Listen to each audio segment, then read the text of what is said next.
One of our Scottish writers, William McIlvanney, wrote novels and short stories. One of his short stories is called Performance. The first 2 or 3 sentences go like this. Fast Frankie White didn't go into a bar. He entered.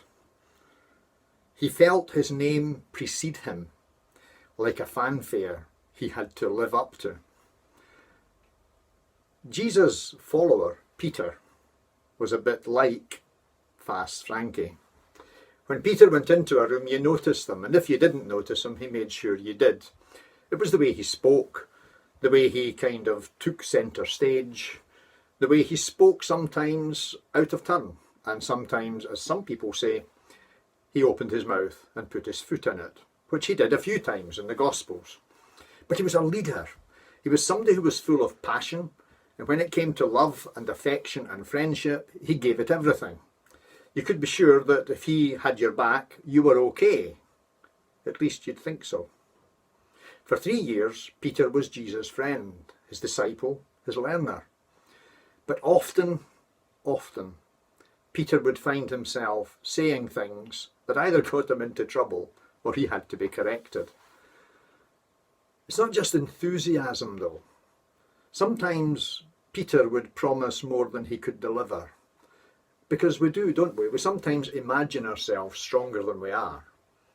We think we're more determined than it turns out to be. And sometimes faithfulness is difficult, and failure is humiliating. 3 times Peter was asked, "Do you know this man?" And Jesus, having been arrested and about to go on trial, needed Peter, and Peter said, "No, I don't know him." Why? Well, it might have been fear, that kind of anxiety that leads you to say the wrong thing and then you can't correct it. So 3 times he was asked, "Do you know this man?" And 3 times he said no.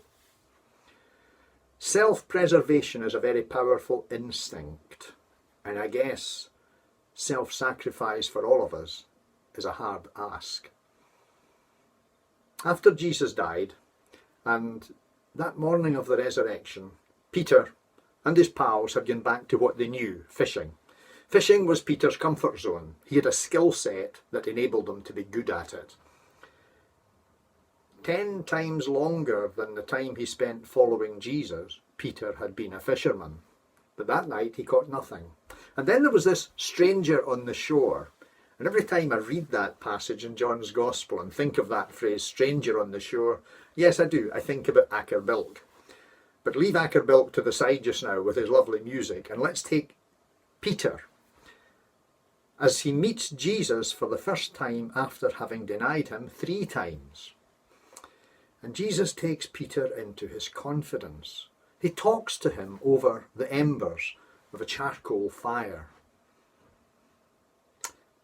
Memories, guilt, regret. Not everyone knows this, but the word in John's Gospel where we're told that Jesus and Peter met over a charcoal fire is used only one other time in John's Gospel, and it was Peter was warming his hands at the trial of Jesus at a charcoal fire when a young woman said to him, "Do you know this man?" So that charcoal fire was the place where Peter failed, and now it was going to be the place where he met Jesus and had to face up to the person that he had denied. 3 times, "No, I don't know him." So 3 times Jesus asked him, "Simon, Peter, do you love me more than all of this?" And 3 times Peter said yes. It's one of the most beautiful stories of forgiveness. And whatever else we want to say about forgiveness, forgiveness when it really happens means that relationships can be repaired. Forgiveness restores our confidence in God's grace. It means we're trusted again in the very place where we failed. And it meant for Peter and can mean for us that we resume our responsibility to live for God with a clearer understanding of our own weakness and with a deeper experience of God's grace and that mercy that comes looking for us when we feel lost That friendship that survives our failures, the friendship of Jesus. That love that puts an arm across our shoulders and asks, "Do you love me?" "Yes, Lord, you know that I love you." "Okay, get on with it then." Here's a brief prayer which helps us to understand forgiveness and starting again. O God, we confess that we often look back.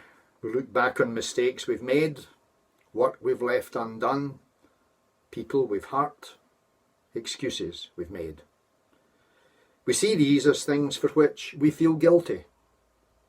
We overwhelm ourselves sometimes with regret. Free us, O God, from self-condemnation that immobilises us.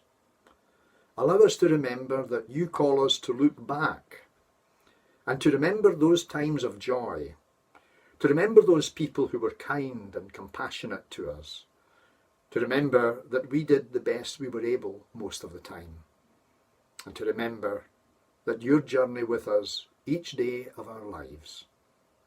May we continue to grow in grace and truth, in the name of Christ. Amen. Thank you for sharing the time with me today, and God bless you.